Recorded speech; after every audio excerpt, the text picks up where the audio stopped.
ያልጠወለገች አበባ እንደ ተፈጠረችውና የተገኘች አበባ የተፈጥሮ አበባ ጠረጴዛ ላይ ያስቀምጡ ከሁለት ከሶስት ቀን በኋላ ይጠወልጋል። እኛ እንዲህ ነን። ድንግል ማርያም ሳትጠወልግ የኖረች አበባ ናት። ወበይንተዝ አቀበኪን በለሙስና አላት ሊቁ።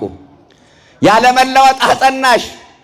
ያለመለወጥ አጸናሽ ማለት ምን ማለት ነው? እኛ እድሜያችን ገፋ ሲል ግንባራችን መሸብሸብ ይጀምራል። ድንግል ማርያም ግን 64 ዓመት ሙሉ የ15 ዓመት ቆንጆ ትመስል ነበረ። ያለመለወጥ አጸናሽ ማለት ይሄ ነው። የእርጅና ምልክት አልታየባትም። አያችሁ፣ ሰውነቷ ፊቷ ላይ የእርጅና ምልክት አይታይም ነበረ። ድንግል ማርያም በዓለም ላይ ውበት ይረግፋል፣ ቁንጅና በጉስቁልና ይተካል፣ ፊት በማዲያት ይመታል። እመቤታችን የማይደበዝዝ ውበት ነበራት።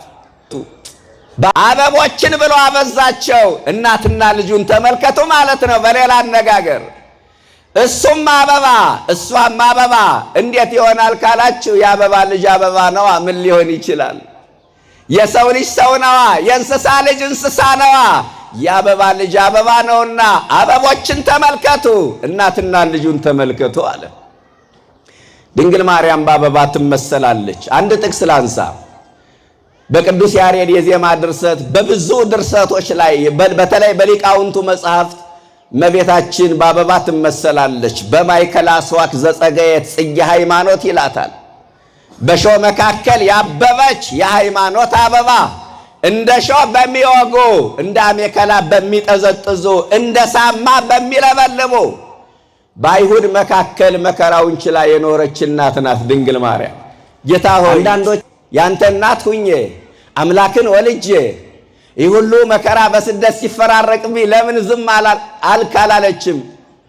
መንገድ ባለመደ ጉልበቷ ነው የተሰደደችው። ገና የ15 ዓመት ብላቴና ነች። ሀገር አታውቅም፣ መንገዱን አታውቅም። ግን ለምን የሚል ጥያቄ አላነሳችም። እኛ 2 ቀን ካስቀደስነ ይህ ሁሉ መከራ ለምን ጌታ በእኔ ሲደርስ ለምን ዝም አልክ ነው ምንል። ጠዋትና ማታ በቤትህ እገኛለሁ፣ ሁልጊዜ በፊትህ እቆማለሁ፣ እጾማለሁ፣ ጸልያለሁ፣ አስራት አወጣለሁ፣ ገዳም እሄዳለሁ፣ እቆርባለሁ። ጌታ ሆይ ይህ ሁሉ መከራ በእኔ ሕይወት ሲፈራረቅ ለምን ዝም አልክ አትሉም?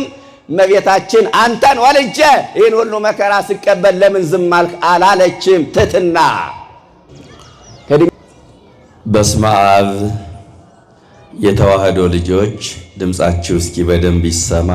በስመ አብ ወወልድ ወመንፈስ ቅዱስ አሃዱ አምላክ አሜን። ክቡር መላከ ሰላም ቀሲስ ሰሎሞን ተካ የዚህ ታላቅ ገዳም አስተዳዳሪ፣ የተከበራችሁ የገዳሙ መምህራነ ወንጌል፣ ሊቃውንተ ቤተ ክርስቲያን፣ አባቶች ካህናት፣ ወንድሞች ዲያቆናት፣ መዘምራን፣ ከሩቅም ከቅርብም እግዚአብሔር በቸርነቱ የሰበሰባችሁ ምእመናን፣ ምእመናት፣ ሕፃናትም ጭምር እንደምን አደራችሁ? ለበረከት የጠራን እንድናመልከው የሰበሰበን ረፍተ ሥጋ ረፍተ ነፍስ ትሁናችሁ ብሎ ከዕለታት መካከል ሰንበትን መርጦ የሰጠን የእመቤታችን የስደት መታሰቢያ እንድናከብር የረዳን የፈቀደልን የድንግል ማርያም ልጅ የዓለም መድኃኒት አካላዊ ቃል ኢየሱስ ክርስቶስ ስሙ የከበረና የተመሰገነ ይሁን። ናሁ ርእዩ ጽጌያተ ገዳም፣ እነሆ የምድረ በዳ አበቦችን ተመልከቱ። በቅዳሴው ክፍለ ጊዜ ከተነበበልን የወንጌል ክፍል መካከል የተወሰደ ኃይለ ቃል ነው። የሉቃስ ወንጌል ምዕራፍ 12 ቁጥር 27 ላይ ተመዝግቦ ታገኙታላችሁ። በዚህ ኃይለ ቃል የዕለቱን ወንጌል ለተወሰኑ ደቂቃዎች እንማማራለን። ይህ ወንጌል የተነበበበት ዋናው ምክንያት ይህን ቀለም ይህን ኃይለ ቃል ለመንካት ተፈልጎ ነው። በቤተ ክርስቲያን እንዲህ አይነቱ ቀለም ነክ ይባላል። ወቅቱን፣ ዕለቱን፣ ጊዜውን የሚገልጠው ቀለም ነክ ይባላል። ይህ ወቅት ደግሞ ዘመነ ጽጌ በመባል ይታወቃል። ከመስከረም 26 እስከ ህዳር 5 ያለው ወቅት የአበባ ዘመን ይባላል። የሚቀርበው ምስጋና ማህሌተ ጽጌ ይባላል። የአበባ ምስጋና ነው። ጾሙም ጾመ ጽጌ ይባላል። በፈቃደኝነት የሚጾሙ ክርስቲያኖች ስላሉ፣ ስለዚህ ቤተ ክርስቲያን ሕይወታችን ከወቅቱ ጋር እያመሳሰለች ሕይወታችን ከአበባው ጋር እያመሳከረች የምታስተምርበት ወቅት ስለሆነ ወንጌሉ በዚህ ምክንያት ተነቧል። እኔም በዚህ ምክንያት ኃይለ ቃሉን መርጬዋለሁ። የዕለቱ ወንጌል 3 ክፍሎችን ይዟል። አንደኛ ጌታችን ምሳሌ አድርጎ ያስተማረበት አንድ ባለጸጋ ታሪክ አለ። ሁለተኛው ደግሞ ስለምንበላው፣ ስለምንጠጣው፣ ስለምንለብሰው መጨነቅ እንደማይገባን የሚያሳይ ክፍል ነው። ሶስተኛው አሁን የጠቀስኩላችሁ ኃይለ ቃል ነው። የምድረ በዳ አበቦችን መመልከት እንደሚገባን ሁሉንም ለማንሳት ጊዜ ስለማይበቃን ወቅቱን የሚገልጠውን የመጨረሻውን ሐሳብ አንስተን ጥቂት ደቂቃ እንማማራለን። አበቦችን ተመልከቱ። ዛሬ እግዚአብሔር በአበቦች በኩል እኛን ያስተምረናል። አበቦችን ጠቅሶ እግዚአብሔር የእኛን ሕይወት ይጎበኘዋል። እግዚአብሔር ፍጥረቱን በፍጥረት ያስተምራል። ማንበብ ለሚችል ፍጥረታት ፊደል ናቸውና። የሁላችሁ ሰሞኑን የምናስበው የማህሌተ ጽጌ ደራሲ አባ ጽጌ ድንግል ይባላል። ወደ ክርስትና ለመመለስ ምክንያት የሆነው አበባ ነበረ። ጌታ ያለ ምክንያት አይደለም አበቦችን ተመልከቱ ያለው። በትንቢተ ኢሳይያስ ምዕራፍ 11 ቁጥር 1 ላይ ትወጽእ በትርም ስሮሴይ ወያርግ ጽጌም ጉንዱ፣ ከሴይ ስር ቁጥቋጦ ያፈራል ከግንዱም አበባ ይወጣል የሚል ቃል አለ እና ይህ ክርስትና የሚባለው እውነት ነው ማለት ነው። የተነገረው ትንቢት ተፈጸመ ማለት ነው እያለ ያወጣል፣ ያወርዳል፣ ይመራመራል። ክርስትናን ከመቀበሉ በፊት አይሁዳዊ ነበረ።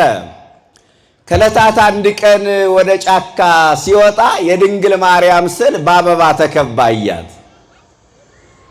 በዚህ እየተገረመ በሁኔታው እየተደነቀ ሲመለስ አባ ዜና ማርቆስ አገኙት፣ አስተማሩት፣ አሳመኑት፣ አጠመቁት። ስሙን ጽጌ ድንግል አሉት። የደረሰው ምስጋና ማህሌተ ጽጌ ተባለ።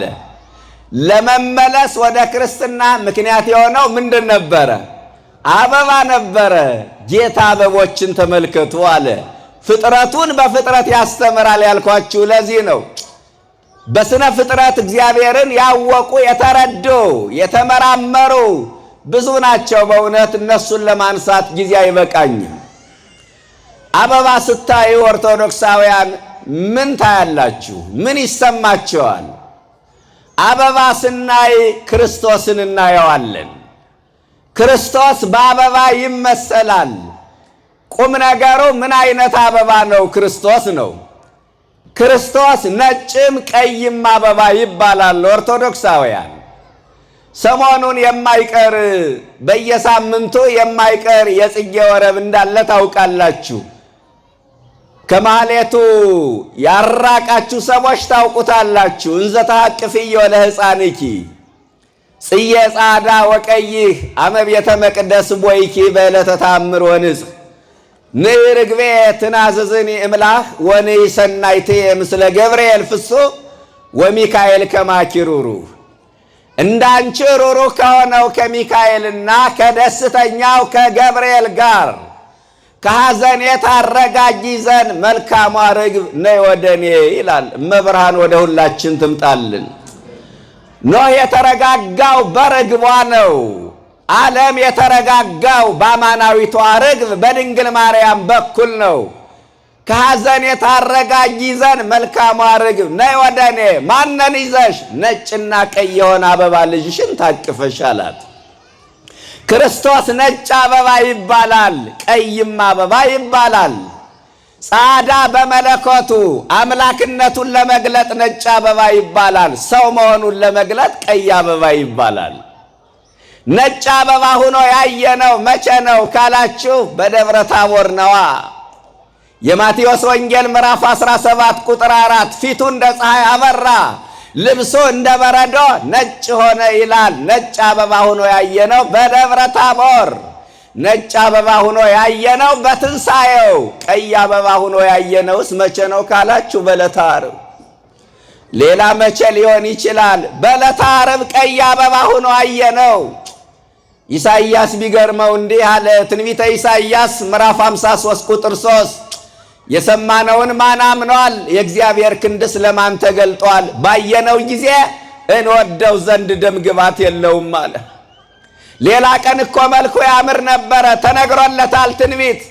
ይሴኒ ለሃዩ ሙሉ ደጓ ለመያው፣ መልኩ ከሰው ልጆች መልክ ይልቅ ያምራል። መዝሙር 44 ቁጥር 2 ላይ በዕለተ ዓርብ ግን ባየነው ጊዜ እንወደው ዘንድ ደም ግባት የለውም። ለምን? ደም ግባቱ ጠፍቷልና።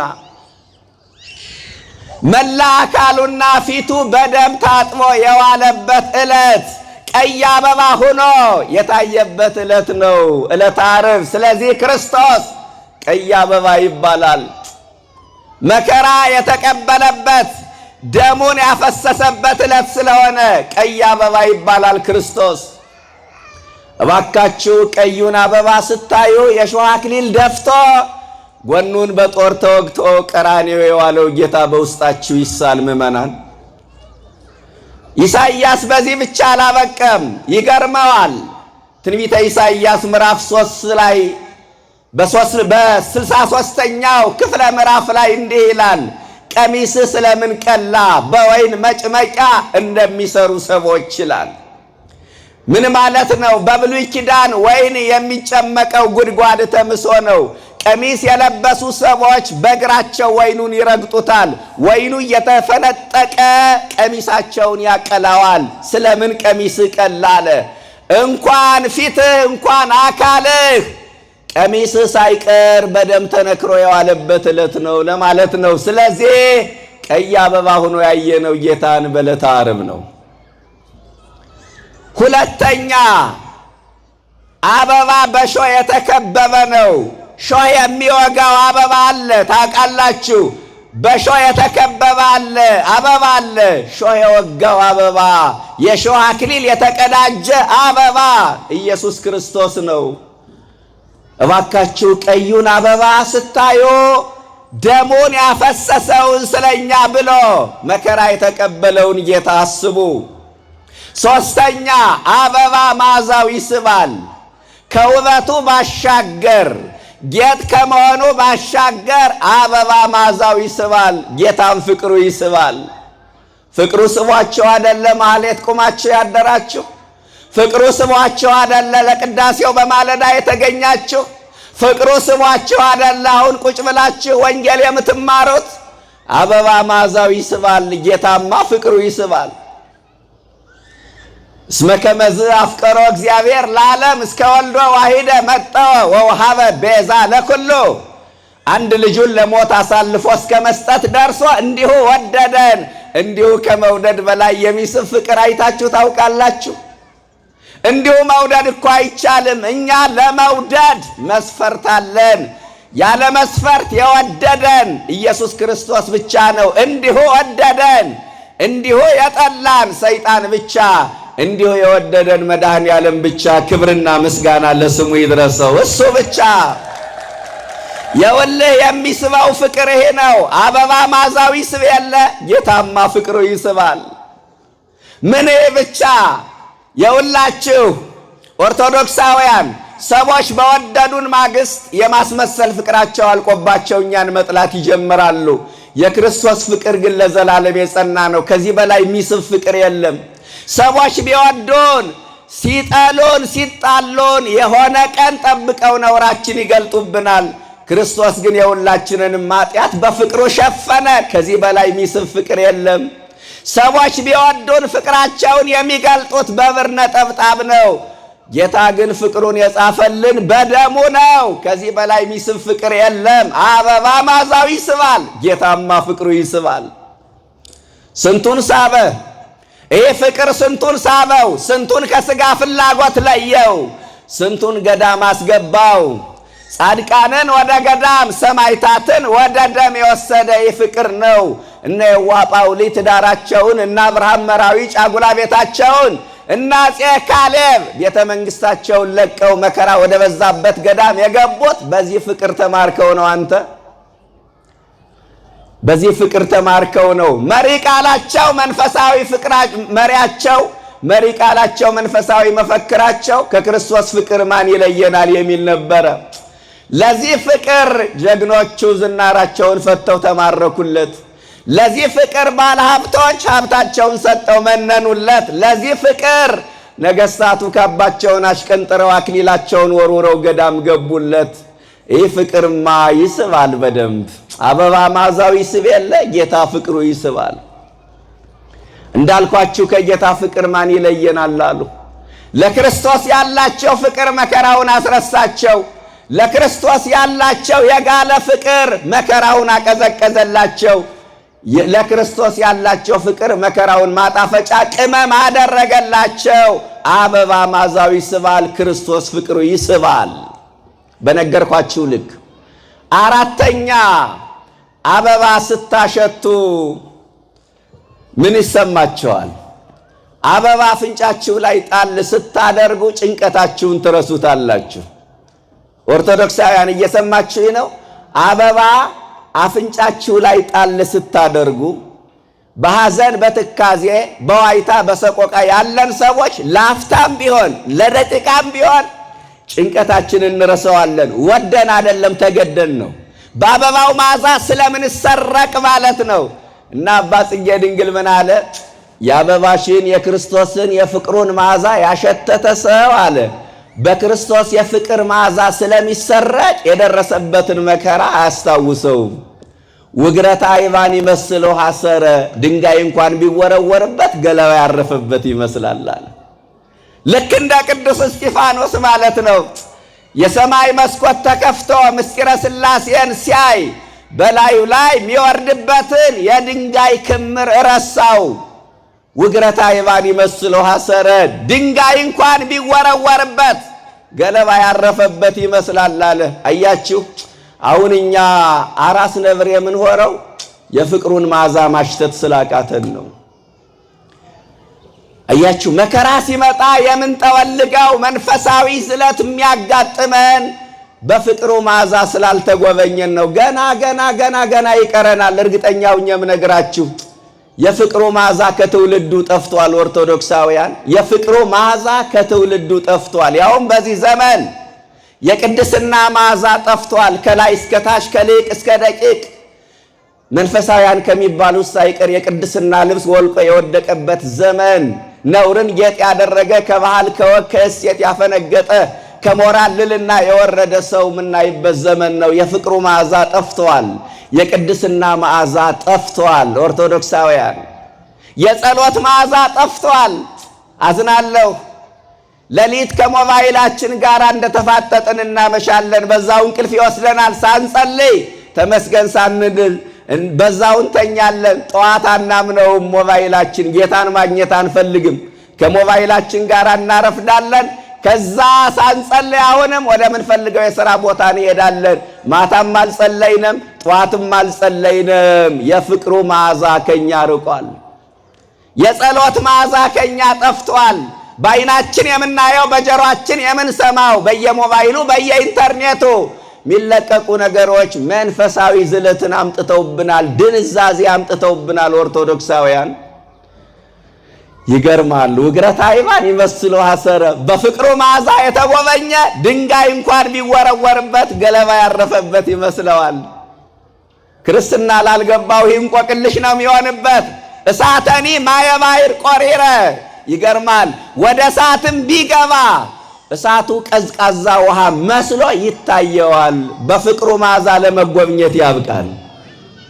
አበባ ስታሸቱ ላፍታም ይሁን ለደቂቃ ጭንቀታችሁን እንደምትረሱ በክርስቶስ የፍቅር መዓዛ ስንጎበኝ የደረሰብንን መከራ ፈተና በጸጋ እንቀበላለን ነው። አያችሁ የአበባው ምስጢር። አበቦችን ተመልከቱ ነው ርዕሳችን። ወደ 4 ነገር አየን። አበቦችን ተመልከቱ። ስለዚህ ክርስቶስን ተመልከቱ ማለት ነው ባጭሩ። 5ኛ አበቦችን ተመልከቱ ማለት ድንግል ማርያምን ተመልከቱ ማለት ነው። ማንን ተመልከቱ? ድንግል ማርያምን ተመልከቱ። እመቤታችን በአበባ ትመሰላለች፣ በአበባ ትመሰላለች። አበቦችን ተመልከቱ፣ እመቤታችን ተመልከቱ። እሷንማ ካላየን ማንን እናያለን? ኦርቶዶክሳውያን። ድንግል ማርያምንማ ካላየን በምን እንጽናናለን? አንዳንዶቹ እኔ መስቀል ላይ ያለውን ጌታ ብቻ ነው ማየው፣ አይኖቼ መስቀል ላይ ካለው ጌታ ውጪ ማየት አይፈልጉም የሚሉ ሰዎች ገጥሟቸው ያውቃሉ? መስቀል ላይ ያለውን ጌታ ያያይን ዝቅ ብሎ ከመስቀሉ ስር ያለችውን እናት ማየት አለበት። እንኳን ድንግል ማርያምን ወደ አባታችሁ ወደ አብርሃም ወደ እናታችሁ ወደ ሳራ ተመልከቱ አለን። ትንቢተ ኢሳይያስ ምዕራፍ 51 ቁጥር 2 አብርሃምን ተመልከቱ ካለ እግዚአብሔር፣ ሳራን ተመልከቱ ካለ እመቤታችን ብንመለከት ጥፋታችን ምኑ ጋ ነው? ከመጽሐፍ ቅዱስ ወጣችኋል የሚያስብለን ምኑ ጋ ነው? እመብርሃንንማ ተመልከቱ። ዓለምን ካያችሁ ታብዳላችሁ።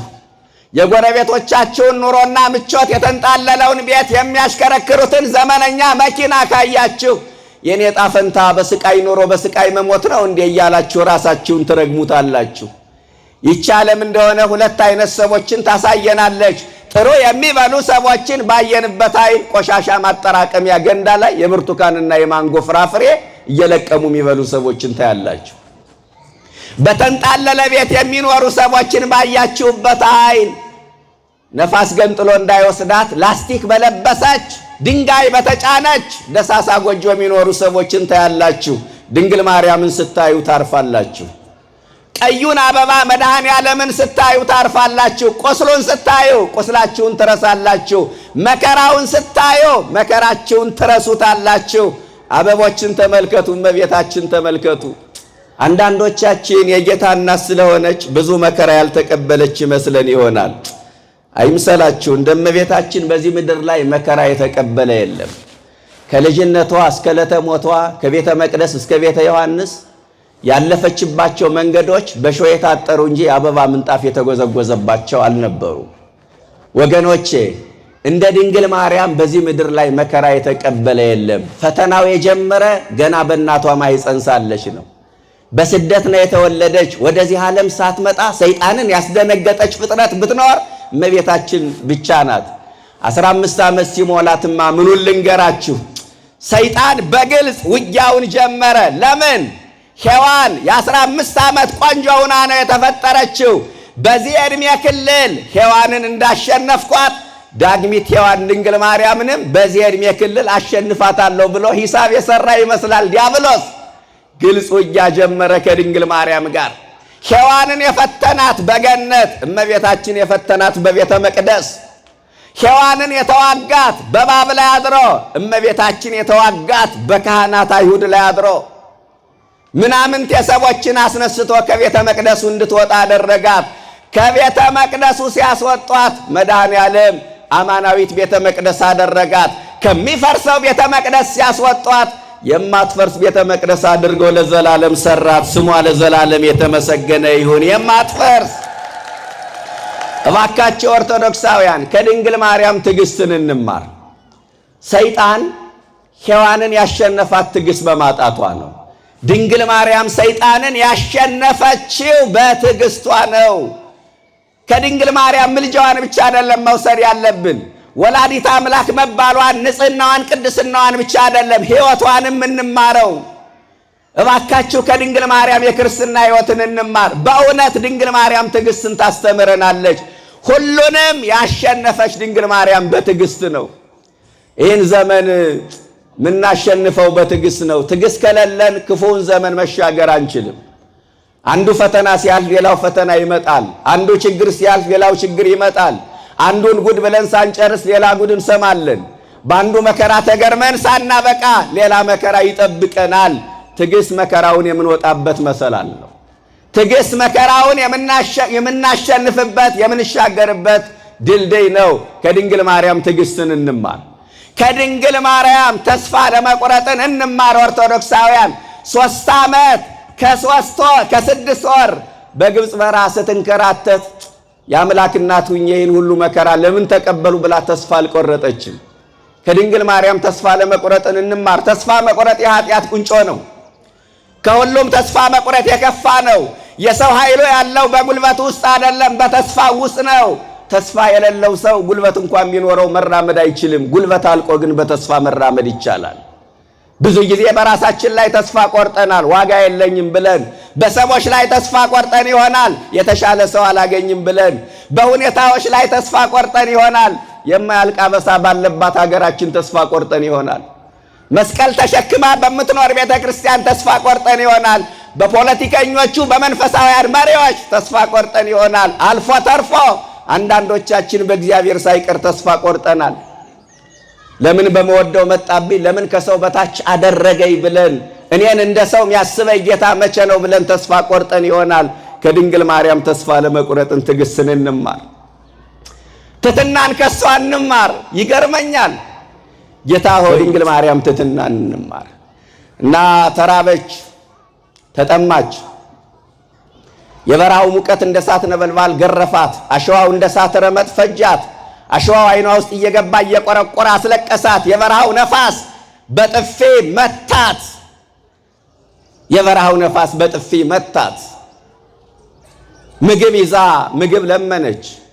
ውሃ ይዛ ውሃን ተጠማች። ባለቅኔው ምን አለ? ማርያም ድንግል ዘይትፈር ሐሜተ ፍርፋራተ ህብስተ አለት በፍና ዘትጸውር ህብስተ አለ። የጥንት ሊቃውንት አይናማዎቹ ሊቃውንት የሚገርም ቅኔ ነው፣ መጽሐፋዊ ነው። ማርያም ድንግል ዘይትፈር ሐሜተ፣ ሐሜት የማትፈራ ማርያም ፍርፋራተ ህብስተ አለት በፍና ዘትጸውር ህብስተ፣ እንጀራ ተሸክማ ምግብ ተሸክማ ምግብ በጎዳና ለመነች አለ።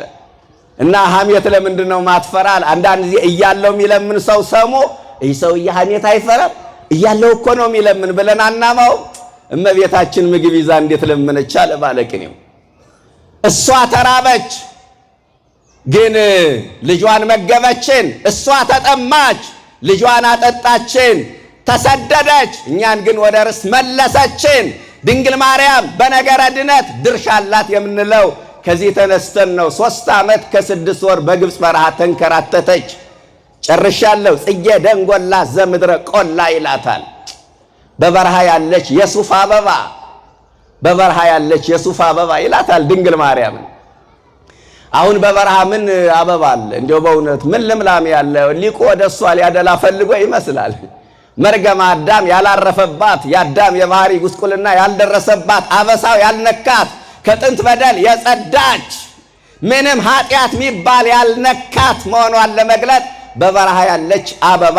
አበቦችን ተመልከቱ፣ ድንግል ማርያምን ተመልከቱ። ዛሬ በእኛ እየሆነ ያለው አስቀድሞ በእናታችሁ ሆኗልና። ቢርባችሁ፣ ቢጠማችሁ፣ ረሃብ፣ ጽም ቢደርስባችሁ፣ ሰቆቃ፣ ሐዘን፣ ትካዜ ቢገጥማችሁ አስቀድሞ ይህ በድንግል ማርያም ሆኗልና እሷን አይታችሁ ተጽናኑ፣ ድንግልን አብነት አድርጉ ነው። አበቦችን ተመልከቱ ማለት። አምስተኛው ይህ ነው። የመጨረሻ አንድ ቃል ልናገርና ልብቃ። ወደ 12 ነጥቦች አሉት። 6ኛ አበቦችን ተመልከቱ ማለት የሰው ሕይወትን ተመልከቱ ማለት ነው። የማንን ሕይወት? የሰውን ሕይወት ተመልከቱ ማለት ነው። በእውነት ሰፋ ያለ ምስጢር ያለው ነው፣ ግን ሰንበት እንደመሆኑ መጠን በቃችን ልናገርና ልጨርስ። አበቦችን ተመልከቱ፣ የሰውን ሕይወት ተመልከቱ። መግቢያዬ ላይ የዕለቱ ወንጌል ሲነበብ የምድረ በዳ አበቦችን ተመልከቱ ሲል ሕይወታችን ከወቅቱ ጋር ቤተ ክርስቲያን እያመሳሰለች የምታስተምርበት ጊዜ በመሆኑ ነው ብያቸዋለሁ። እና የኛ ሕይወት ከአበባ ጋር ቀጥተኛ የሆነ ግንኙነት አለው። ዘር እንደሚዘራ ሰው ይጸነሳል። ዘር እንደሚበቅለው ሰውም ይወለዳል።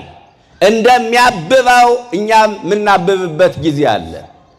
ደመግቡ የምንሆንበት ጊዜ አለ። የምናስደስትበት ጊዜ አለ። እንደ አበባ ለተመልካች የምንስብበት ሰዓት አለ።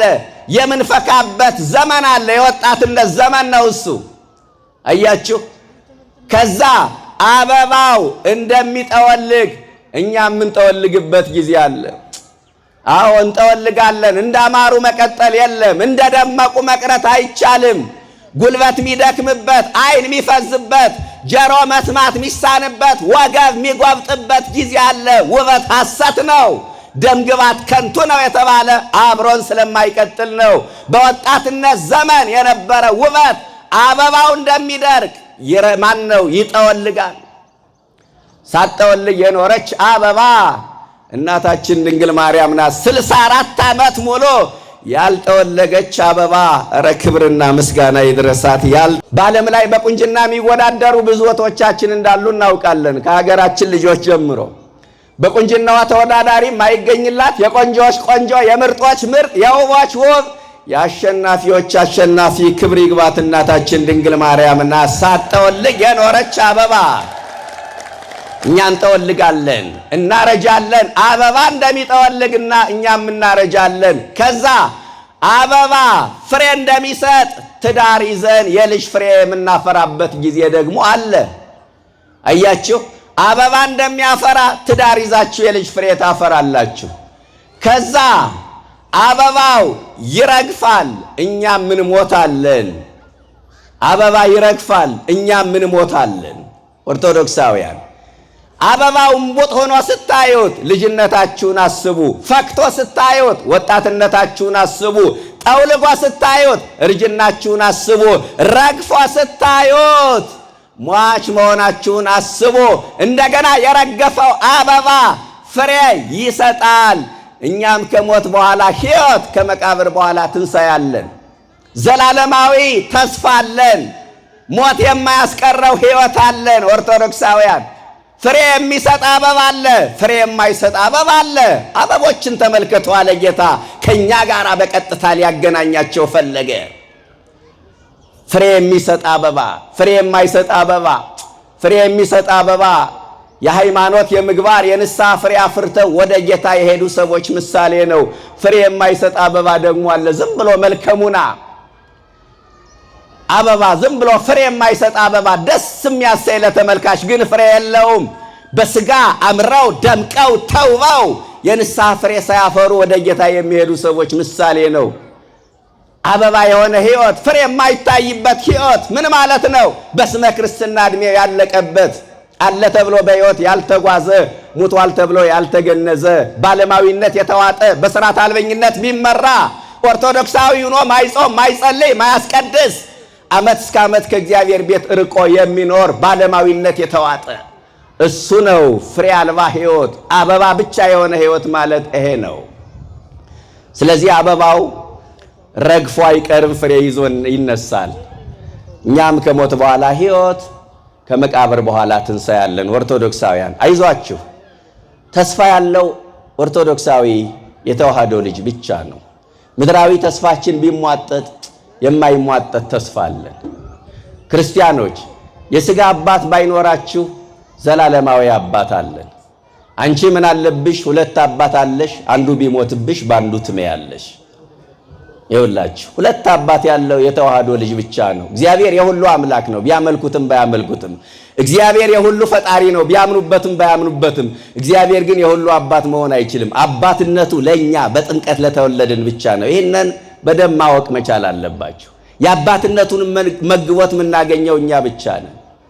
የሥጋ እናት ባይኖራችሁ አይዟችሁ። ወጸጋዊተ ምሕረት ለለ ያምኑ በጸሎታ፣ በምልጃዋ ለሚያምኑ ምሕረት ይቅርታ የምታሰጠን ከእናት በላይ እናት ክብር ይግባት እናታችን ድንግል ማርያም አለችልን። ኦርቶዶክሳውያን አያችሁ፣ የምድሩ ባይሳካ የሰማዩን ማን ይነካባችኋል? ምድራዊ ቤታችሁ ቢፈርስ የማይፈርስ ቤት በሰማይ አላችሁ። ለመተነሰ ቤተ ማይደርነ ዘበምድር ብነ ማይደር ዘበሰማያት ዘይገብሮ ደሰ። ሁለተኛ ቆሮንቶስ ምዕራፍ 5 ምድራዊ ቤታችሁ ቢፈርስ የማይፈርስ ቤት በሰማይ አላችሁ። ዛሬ የሚራቡ ሰዎች ኋላ የሕይወት እንጀራ ክርስቶስን ጠግበውት ይኖራሉ። ዛሬ የሚጠሙ ሰዎች ኋላ የሕይወት ውሃ ክርስቶስን ይጠጡታል። ዛሬ የሚሰደዱ ሰዎች ኋላ ለርስተ መንግሥተ ሰማይ ይበቃሉ። ኦርቶዶክሳውያን አበባ ረግፎ አይቀርም፣ እኛም ሙተን አንቀርም፣ እንነሳለን፣ ተስፋ አለን። አበባ ዕድሜው አጭር ነው። ዛሬ ያየነው አበባ ከአንድ ወር በኋላ የለም። እኛም ሕይወታችን አጭር ነው። አጭር በሆነ ሕይወታችን እንወቅበት፣ በጊዜያችን እንወቅበት፣ በእድሜያችን እንጠቀምበት። እድሜ ብድር ነው። ብድር አያኮራም፣ ብድር አያመጻድቅም። የተበደረ ሰው ብድሩን ለተበደረበት ዓላማ ያውለዋል እንጂ አያባክነውም። ክርስቲያን የተሰጠውን እድሜ ለኃጢአት የሚያውለው ከሆነ እድሜ አባካኝ ይባላል። እድሜያችን በከንቱ እንዳናባክን መድኃኔዓለም ይርዳን።